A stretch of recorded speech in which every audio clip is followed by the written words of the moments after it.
আজকে আলোচনা করব জন্মপত্রিকার বিভিন্ন ধরনের কানেকশন সংযোগ থাকা সত্ত্বেও কেন বাস্তবের সঙ্গে তা মিল খায় না। বাস্তবে আমরা যে কাজ করছি এবং অ্যাস্ট্রোলজার যেটা বলছে তার সঙ্গে সংযোগ কোথাও না কোথাও স্থাপন হয় না কেন। অনেকের ক্ষেত্রে মেলে, অনেকের ক্ষেত্রে মেলে না। এই নিয়ে একটা ভ্রান্তি ধারণা মানুষের মধ্যে রয়েছে। মানুষ ভাবছে যে জ্যোতিষ শাস্ত্রটা ভুল। জ্যোতিষ শাস্ত্র মানে হচ্ছে, জ্যোতিষী মানে হচ্ছে মানুষকে ঠকিয়ে তা মানুষের কাছ থেকে পয়সা অর্জন করছে, মানে পয়সা নিচ্ছে। সত্যি এটা কি বাস্তব? কোনটা ঠিক? দেখুন, জ্যোতিষ শাস্ত্র কোনো ভুয়ো একটা শাস্ত্র নয়। জ্যোতিষ শাস্ত্রের বর্ণনা আমরা আমাদের পুরাণ শাস্ত্রে আমরা পাই, আমরা বেদে পাই, আমরা পুরাণে পাই। জ্যোতিষ শাস্ত্রটা কিন্তু মিথ্যে নয়। কিন্তু অনেক সময় আমাদের জন্মপত্রিকায় বিভিন্ন ধরনের যোগ থাকা সত্ত্বেও তা বাস্তবের সঙ্গে মিল খায় না। এর কারণ মূলত রয়েছে আপনার প্রারব্ধ কর্ম। দেখুন, আমরা প্রত্যেকটা কিন্তু আমাদেরকে, আমার শরীর কিন্তু ভিতরে কিন্তু কে খেলছে? ভিতরে আত্মা রয়েছে। আত্মা কিন্তু অনাদি আদি, আত্মা কিন্তু সনাতন। সুতরাং কিন্তু এই শরীরটা হচ্ছে আপনার কিছুক্ষণের জন্য। যখন কারো জন্ম হয় তখন তা আত্মার কিন্তু জন্ম হয় না, শরীরের জন্ম হয়। এবং শরীর কিন্তু আবার এক টাইমে শেষ হয়ে যায় এবং আবার আত্মা কিন্তু পরবর্তী শরীর ধারণ করে কর্ম অনুযায়ী।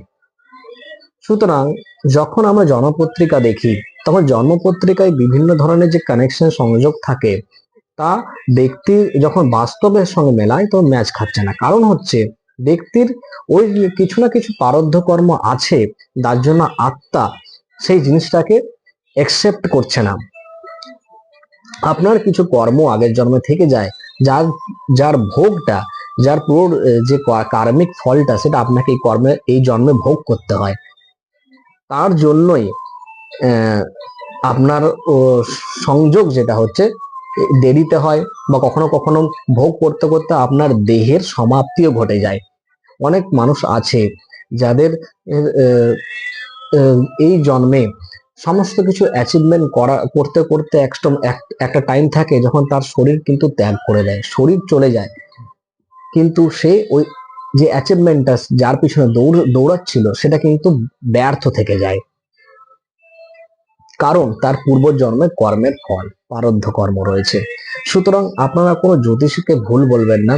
আপনাদের কিছু কিছু, আমাদের যে কিছু কিছু কর্ম হয়, প্রারব্ধ কর্ম, সেটা আমাদেরকে ভোগ করতে হবে। এবং যতক্ষণ প্রারব্ধ কর্ম পুরোটা আমরা ভোগ করছি, আমরা নেক্সট কর্মে যেতে পারবো না। আমাদের জন্মপত্রিকায় বিভিন্ন ধরনের যোগ থাকে, সংযোগ থাকে, কিন্তু তার বাস্তবায়ন কতটা হচ্ছে সেটাও কিন্তু আপনার প্রারব্ধ কর্মের উপর ডিপেন্ড করছে।